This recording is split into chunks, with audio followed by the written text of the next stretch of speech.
This is Brother Ron, and welcome to We All Be News Radio and TV, the news-free Dixie for the 21st century.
This is a special day for Memphis and what has been a very special week for Memphis, Tennessee. And today, the ground upon which we all stand is going to become just a bit more special as we place into service this marker that commemorates so many things that are so important to all of us here in Memphis. Shortly, we'll be cutting the ribbon on I Am a Man Plaza, a place that is surely going to be iconic for our city and for the world, and where people will come from all over to hear the story of what happened here. We're going to be joined not only by the artist, Mr. Cliff Garton, and several members of his studio, but also by a cast of inspiring Memphians who are going to help us set the tone for this special place. This morning, you're going to hear from Mayor Jim Strickland and Chairman Berlin Boyd. Together, they cast a bold vision for what the city's participation should be in this 50th commemoration, and together, they commissioned this plaza. You're going to hear from Mr. Elliott Perry and Ms. Terry Freeman, who together are going to share stories of our collective past, and they're also going to talk about how we're forging a new future in 2018. You're going to hear from the artist, Cliff Garton, and you're going to hear from John Jackson, the landscape architect who built this beautiful place. You're going to be inspired by Miss Karen Brown, who she's going to bring us a Mahalia Jackson song that has words that have such deep meaning to all of us and had special meaning to Dr. King. You're also going to hear from a special person that made this possible. That's Miss Diane Rudner and the Plow Foundation. Thank you. With her family's continued legacy of service to our city, this place would not have been possible without her incredibly generous gift. And after all that, will come the moment you've been waiting for. The mayor and Diane and several other dignitaries that we'll recognize at the time will cut the ribbon and bring into service I Am a Man Plaza. And so, if everyone's ready, and are y'all ready? Yeah. Very good. And let's get this ribbon cutting started right. And there's no better way to start than to hear words that I think will be familiar to all of us. Words that resonate deeply in the city of Memphis, but more importantly, resonate across the globe. And so with that, I'd like to call to the stage Mr. Darius Wallace to share those inspiring words.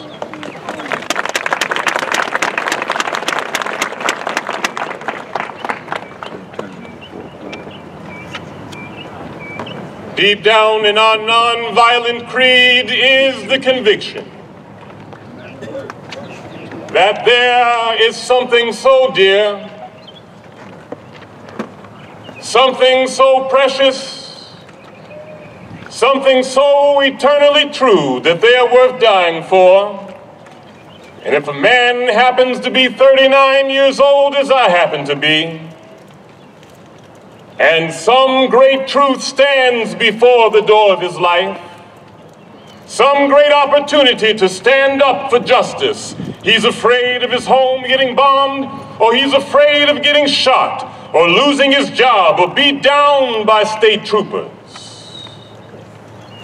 He may go on to live until he's 80, but he'll be just as dead at 39 as he would be at 80. And the sensation of breathing in his life is merely the belated announcement of an earlier death of the spirit. He died. A man dies when he refuses to stand up for that which is right. A man dies when he refuses to stand up for justice. A man dies when he refuses to stand up for that which is true. And so I say to the city of Memphis, we're on the move now. We're on the move, and no wave of racism can stop us. We're on the move now. We're on the move, and the bombing of our churches and the burning of our homes will not deter us. We're on the move now. Like an idea whose time has come, the mighty marching of an army will not discourage us. We're on the move now. Yes, we're on the move to the land of freedom. And we mean business now. We are determined to gain our right in God's world. That's what this thing is all about. We're not engaged in any negative protest. We're not engaged in any negative arguments with anybody. What we're saying to America is, be true to what you said on paper. If I lived in China, or even Russia, or some other totalitarian country, maybe I could understand the denial of certain basic First Amendment privileges, because they haven't committed themselves to that over there. But somewhere I read the freedom of assembly. Somewhere I read the freedom of speech. Somewhere I read the freedom of the press. Somewhere I read the greatness of America is the right to protest for right. And so we must have a dangerous kind of unselfishness. The question today is not, if I help the sanitation workers, what will happen to me? The question today is, if I do not help the sanitation workers, what will happen to them? I was told that if I came to Memphis, I wouldn't leave out alive. But you see, 12 years ago, I was sitting in a bookstore signing a book when a woman burst through the door. She said, "Are you Martin Luther King Jr.?" I said, "Yes, ma'am, I am." She then pulled out a sharp object and she drove it into my chest. And the doctors say if I had sneezed or if I had laughed too hard, I would have died then of a heart attack. And every morning I looked in the mirror and saw that scar. I knew the price of freedom.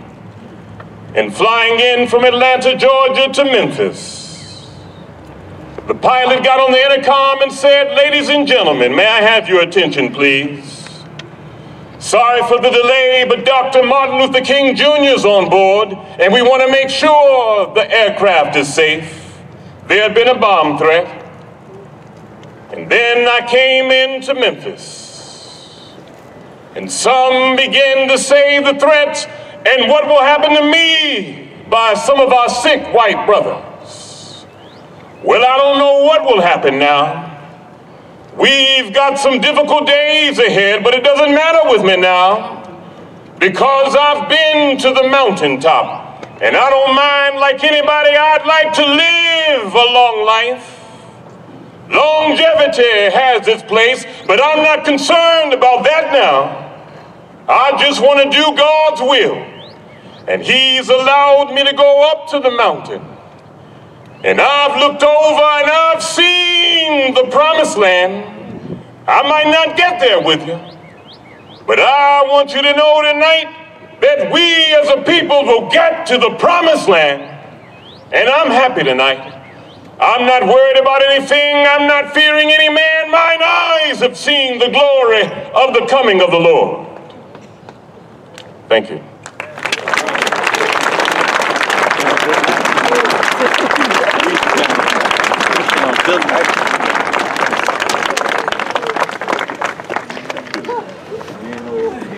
Ladies and gentlemen, the mayor of the city of Memphis, the Honorable Jim Strickland.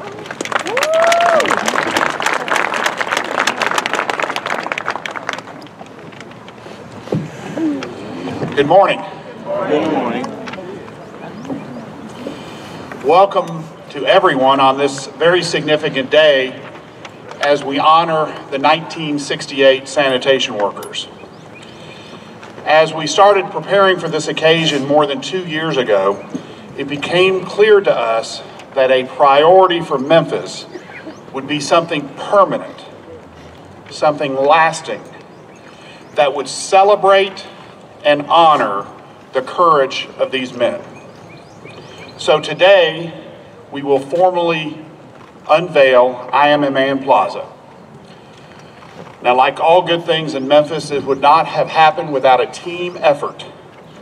And so many people are here to thank that I'm going to mention some of them. I'm sure I'm going to miss out on some.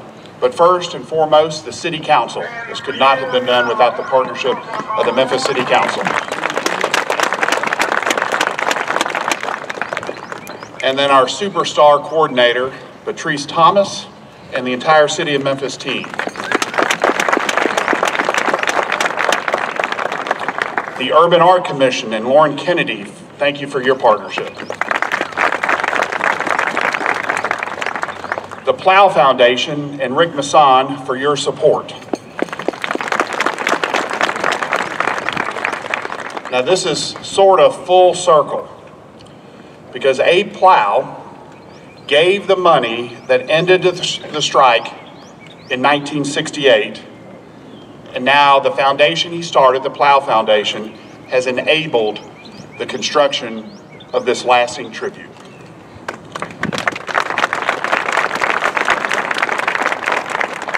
And then all the artists and workers who made this a really beautiful place, made it a reality. Thank you so much.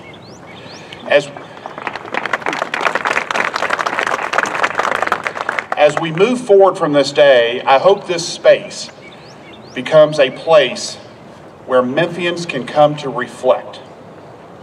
Reflect on some fellow Memphians who quite literally changed the world.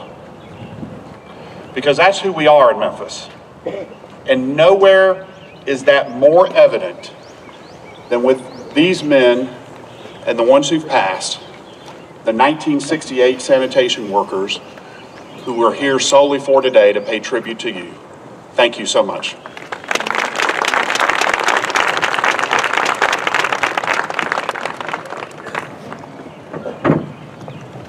Thank you, Mayor. And now to give us some words from the Plow Foundation and some inspiring words about her grandfather, Miss Diane Rudner.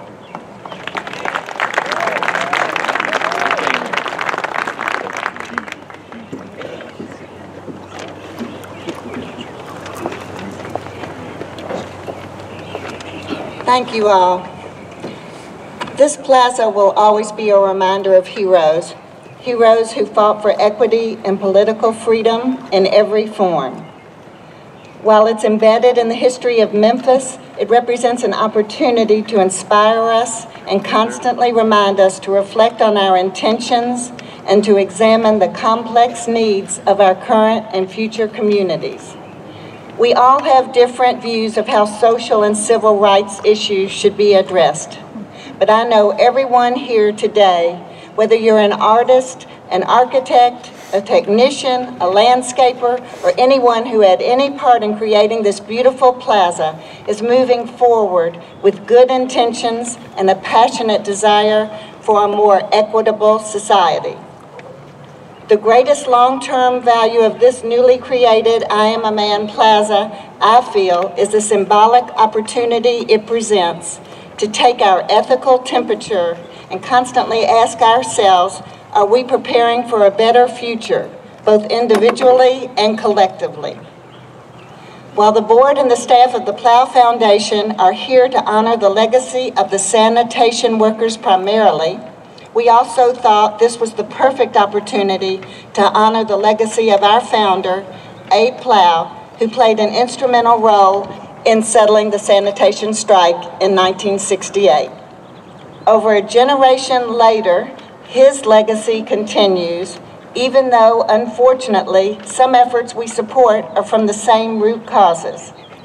But we have just taken different forms of trying to solve these such as reducing disparities in healthcare delivery, needed enhancements in the public school system, help for victims of physical and financial elder abuse, and various efforts to hopefully create a crime-free Memphis community. We're proud to be a part of this effort, and we applaud the mayor, the city administration, the city council, and the Urban Art Commission because they have taken this lead both in financial and human capital to focus on honoring the families and participants of the strike that took place over 50 years ago. What better time than now, gathered in this formerly abandoned parking lot next to the historic Claiborne Temple, to strive for empathy and peace and continue to be optimistic and positive about our future. Thank you.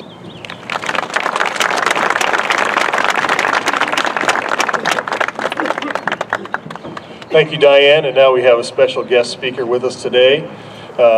Near and dear to every single Memphian, but here to share a special part of his history that you're probably less familiar with, Mr. Elliott Perry.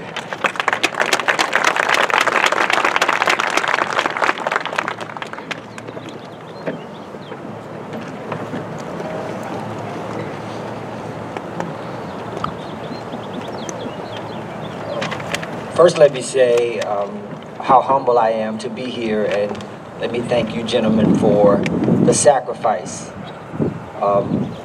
My grandfather was not a sanitation worker. He worked for the city of Memphis in the sewage and drainage department, but he marched on that day.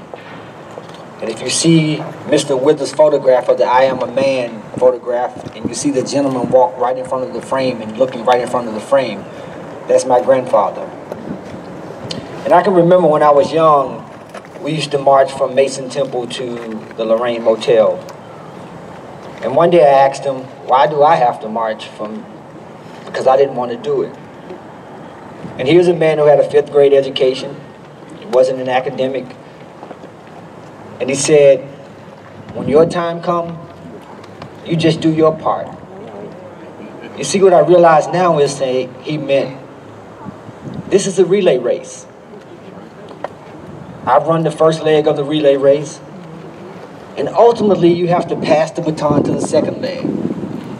My hope is that I can run the second leg of the relay race because I realize that I'm eating from a table that I prepared nothing.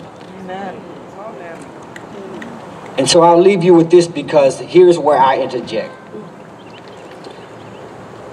One of Dr. King's, in one of his speeches when he was talking about the Vietnam War, he said,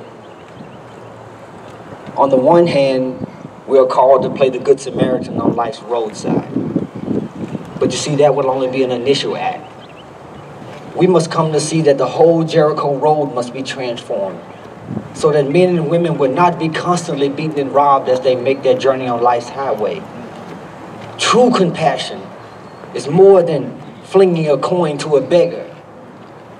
It comes to see that an edifice which produces beggars needs restructuring. And so all of these issues we talk about, these issues are alive today. When we talk about the race issues, when we talk about police brutality, when we talk about livable wages, when we talk about health care, we realize that African Americans are at the bottom of all of those lists.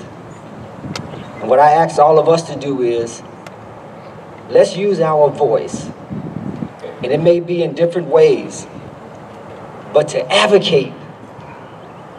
And let's not stop advocating, even if some people see or think that is rebel-rousing. What we seek to do is, as we set this table for the next generation, that we can faithfully and honestly pass the baton to some young person, and they feel like I have something to hold on to, that I can take it to the next level. So again, I'm grateful to be here. To the sanitation workers, thank you, thank you, thank you.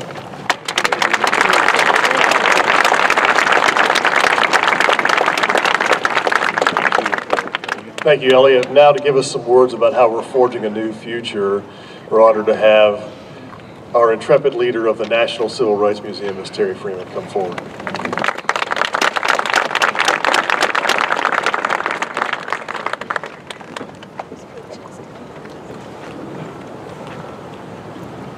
Well, good morning. It's almost afternoon, but good morning, everyone.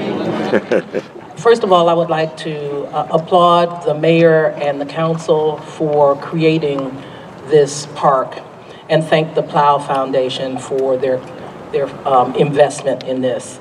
Public art is really important, and public art that has a meaning is that much more important. But what I really wanted to, first of all, congratulate the sanitation workers and thank you for your service. But I wanted to actually tell a story about how I'm connected to the sanitation workers in a way. My grandfather in Chicago worked for the post office. And he worked there all his life, but that wasn't what he wanted to do. He was an artist, and he used to draw sports cartoons. And newspapers used to actually accept his sports cartoons. In fact, he told me that when Joe Louis made his first $50 on winning a fight, he made $50 on drawing the promotions. But when they found out that he was black, they wouldn't accept his artwork any longer. And so he made his career at the post office, as a clerk at the post office. That clerk was able to send this granddaughter to college because of the work ethic that he had and because of the post office. And I used to see my grandfather be so proud of, I'm not sure the exact title, but the Brotherhood of Postal Workers, and how important that union was to him.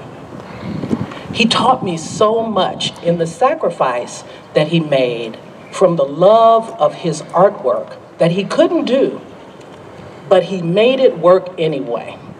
And he did what he could do to make sure that this generation would be secure.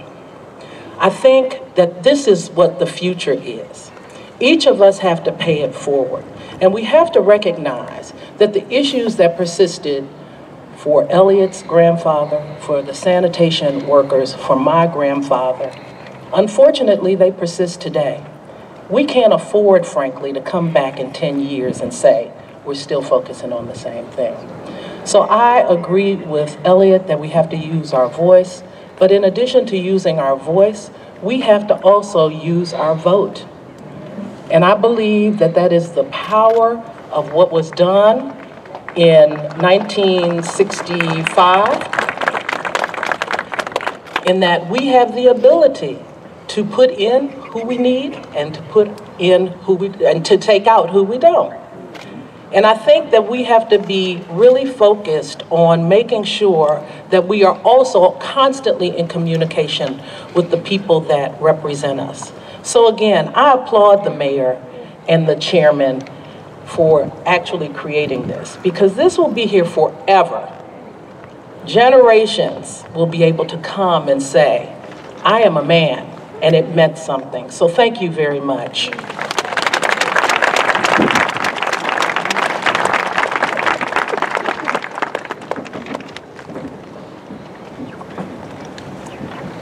Thank you for those great words, Terry. So we've heard a lot so far, but I think it's important to hear from the gentleman whom I call the dynamic duo, and who, without their vision and inspiration, this would not have been possible. Just a few words before I call our artist, Mr. Cliff Garton, forward, and our landscape architect, Mr. John Jackson. The design that you see before you is not accidental. It represents the best that the world had to offer. Memphis put forth a request 2 years ago for the most inspirational design that this city deserves. And what we have here today was chosen from more than 100 outstanding designs, and this one shown forth as the design that this city deserves. And I think what we have here today shows that Memphis deserves the absolute best. And so to hear the words behind the meaning of the design, I'd like to call forward Cliff Garton, whose vision it was for the design, and John Jackson, whose hands brought it out of the ground.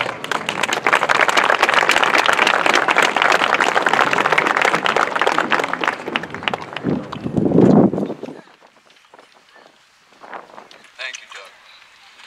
Hello, Memphis. I am very honored to have been selected from this national competition to create I Am a Man Plaza. My art and the art of Cliff Garden Studio is about making places. These are places where sculpture makes space and invites people to come into and feel and to respond to a place. In this case, Claiborne Temple and the significant events of civil rights history that took place here. Let there be no doubt that I Am a Man Plaza was made for you and belongs to Memphis, but it also belongs to America. It's a place to teach, a place to gather, a place to feel, and to contemplate these significant historic events.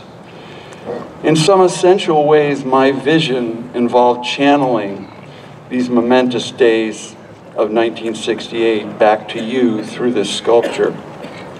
And the sculpture is not just the centerpiece, I Am a Man, it is the whole plaza.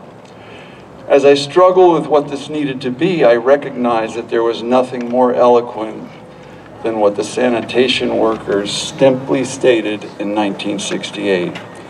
The I Am a Man sculpture brings these iconic words into a new moment in our history 50 years later in 2018. But here's the thing.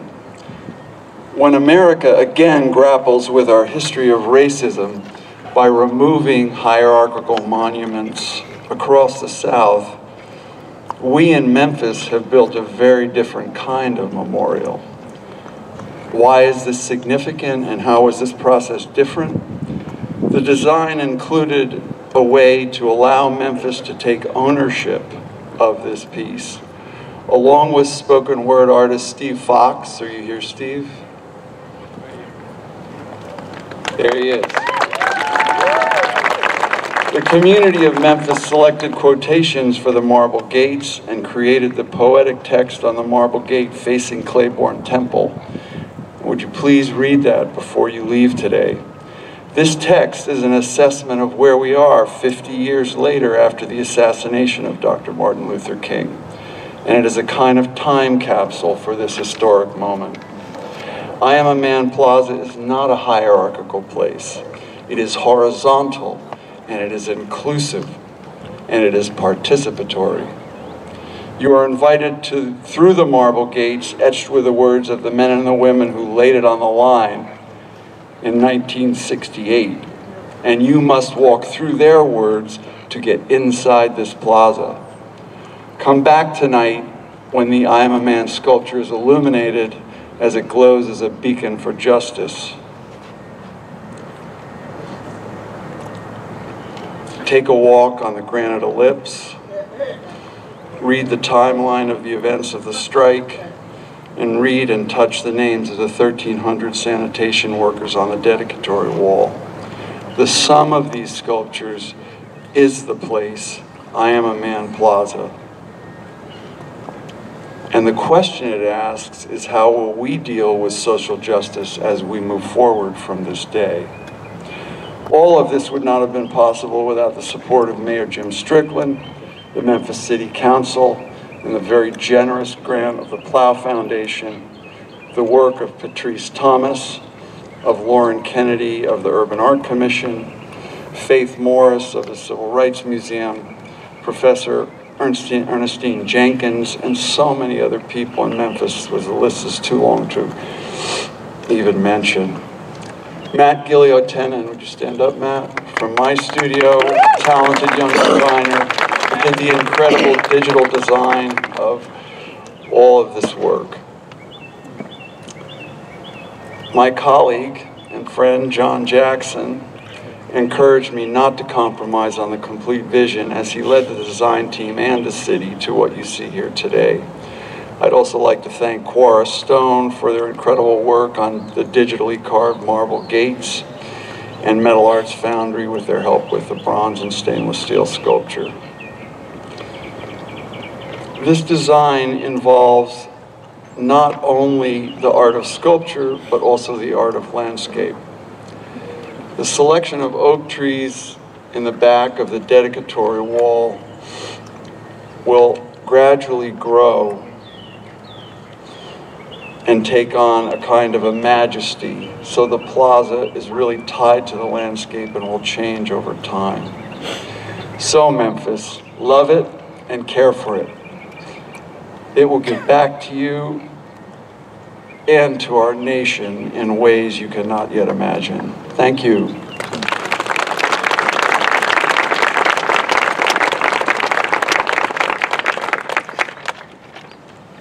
I'd like to say good morning, good afternoon to everyone. Good afternoon. I am John Jackson III, President and CEO of JPA Incorporated. We're landscape architects and planners, and we've been in business for 27 years, and we started right here in Memphis, Tennessee. I stand before you today, and I led a design team of some of the best professionals that I think this country has to offer. In association with a great artist, Cliff Garden in his studio, SSR engineers, PSI, All World, great contractors, Precise Construction. But I must admit, I never thought that I would see this plaza come to fruition as it has. As I stand here today in front of you, I can't be any prouder, and I'm somewhat lost for words. And that's most of you who know me know that that's a big statement to make. But let me say this. City Council, Mayor Strickland, City of Memphis, design team, construction team, all the people who contributed to Plow Foundation, came together and in essence, I think, fulfilled a dream of what Dr. King said, of people uniting behind a cause.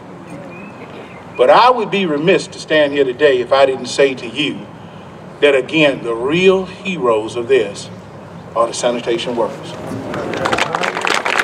I think about, and throughout this project, I thought about the courage it had to take a stand that they took. And I don't know if I could have done that or not, but I'll tell you this. From the stand that you all took, and many, many years ago, to where we are today, we've come a long way.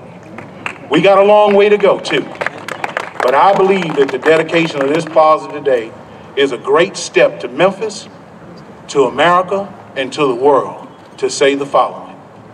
No matter how far and how dark it looks, when you look to that light on the horizon, it is possible to achieve whatever it is when we all come together.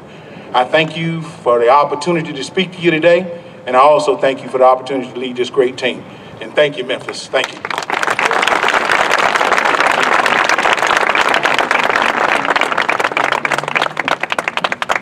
Thank you, gentlemen.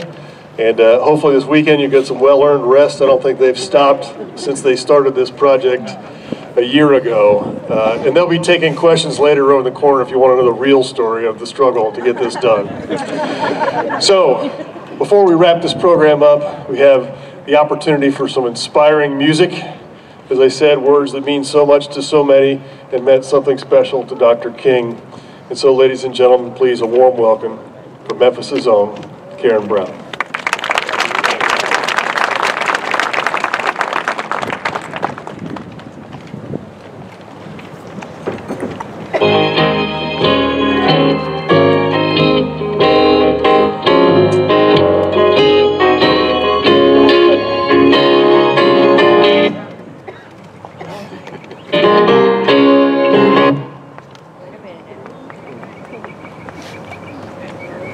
Okay, engineer.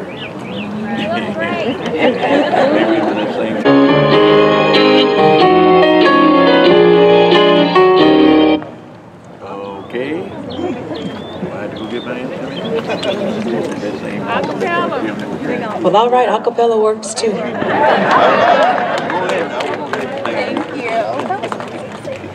Thank you. Use that.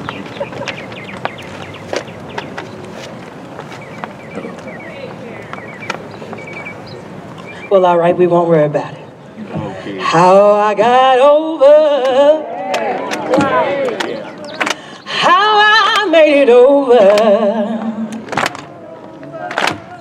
You know my soul, look back and wonder how I made it over. How I got over.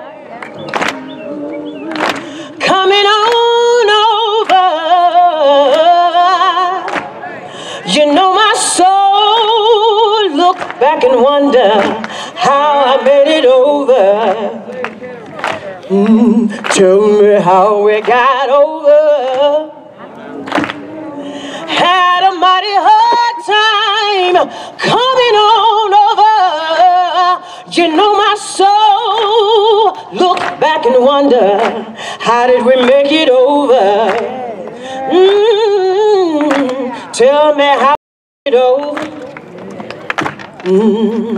Rising and falling all these years, but you know my soul. Look back and wonder, how did I make it over?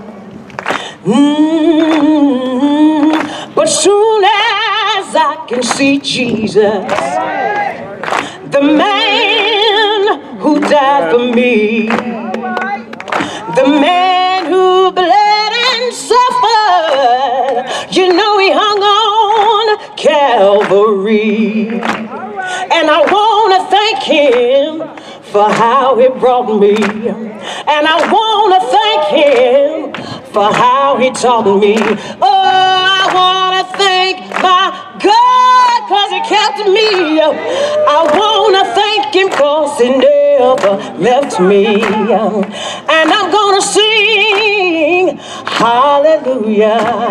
And I'm going to shout, oh, my trouble's over. And I want to thank God, thank him for being so good to me. Oh, how I got over. How I made it over. Yeah. Oh, my soul looks back and wonder how I made it over.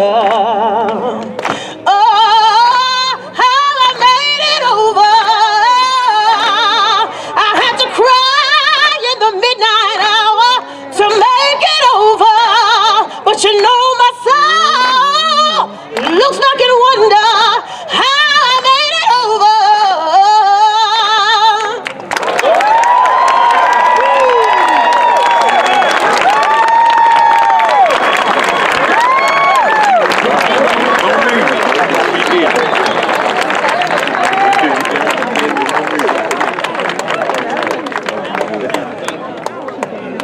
Well, I sure don't want to be the guy that has to follow that. So, Chairman,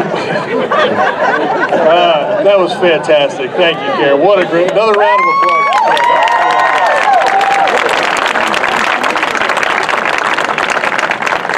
applause. Okay, folks, we are coming to the end of the formal piece, and we need to wrap it up. So I'm serious when I say it's hard to follow, but there's no better guy than our friend, Chairman Berlin Boyd, to close us out.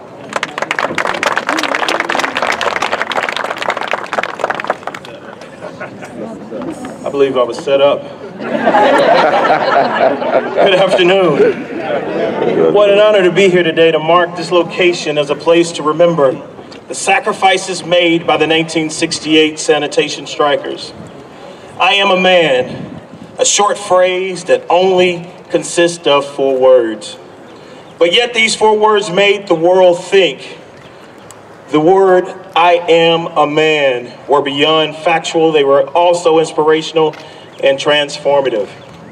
These words created a movement which led to Dr. King's last visit to Memphis. The I Am a Man Plaza should be a place to remember the past, but also focus on our future. This plaza shows us what can be done when people come together and work towards change that not only impacts their lives, but the lives of others. Too many times we sit back on the sidelines, hoping for change, but not willing to stand for change. These men's sacrifices represents the epitome of the saying that it's not the size of the dog in the fight, but the size of the fight in the dog. Let us mark this plaza as a place where dreams can become realities, desperation can become hope, and isolation can become inspiration. Allow this plaza not only to inspire us, but let it inspire positive changes, not only in Memphis, but throughout the world. In the words of Dr. King, be a bush if you can't be a tree. If you can't be a highway, just be a trail. If you can't be a sun, just be a star. For it isn't the size of you that you win or fail. Be the best of whatever you are. It is a privilege for me at this moment to do a little special thanks of all of the people that have really contributed to the construction of this great plaza. And so, special thanks to the one and only Doug McGowan, who is the tools and resources of this project. We have Patrice Thomas, who was the project team lead. Lauren Kennedy of the Urban Arts Commission. Cliff Garten of Cliff Garden Studios. John Jackson of JPA Incorporated. Martin Carradine of Precise Construction. And let me stop right here because Martin Carradine, you get a special shout out because you and your team worked through the snow, through the rain, at night. So I want to give you a special thanks for making this possible. Anderson Guy and David Rosenbaum, All World Project Management. Special shout out to them. And Lakeith Mason. I saw Lakeith somewhere walking around here, but Lakeith Mason, Felicia Harris, Allison Fouché. We want to thank the city chiefs, division directors and their staff, Ursula Madden of Communications, Robert Connect, Public Works, Antonio Adams of General Service, Paul Young at HCD, Manny Boleen of Engineering, and a special thanks to my colleagues, the wonderful group that I represent, Memphis City Council, and to the mayor's office. Ms. Patrice Thomas, I think Doug's coming up next. Thank you, Chairman. The mayor said at the beginning we couldn't do this without a partnership between the mayor and the city council. So, folks, in just a minute we're going to move to the ribbon cutting, but before we do so, there's several other special people I'd like to recognize. Mr. Bill Lucy is with us today. He was here. Bill, are you still here? Bill so ably represented the folks back in 1968 and is here with us to help us cut the ribbon. And he was instrumental in helping us get to closure in the strike. And we also have Reverend James Lawson with us down here in the front. You'll see him memorialized on the circle. So Reverend, we're so glad to have you here. We'd please love to have you join us in the ribbon cutting. Before I close, just one other program note. What a fantastic turnout we have here today. This is a special place. It's the epicenter of the things that happened in Memphis. We have the National Civil Rights Museum just a few blocks away. Tomorrow at 1 p.m., we will be unveiling another iconic park in Memphis, Dr. Martin Luther King Jr. Reflection Park, 2 blocks that direction at the corner of 2nd and Dr. Martin Luther King Boulevard. And I encourage all of you to come tomorrow for a similarly inspiring event at 1 p.m. And if you haven't, I'd also like to call recognition. She's no longer with us, but she has a team of individuals who are here representing her. Miss Cornelia Crenshaw, who is an icon in a community standing for civil rights. If you are not aware, 2 blocks to our east is the Cornelia Crenshaw Branch Library. There is a brand new marker placed in her honor in front of that library, and it has been spruced up. I encourage you all to get there and learn just a bit more about how important she was to us.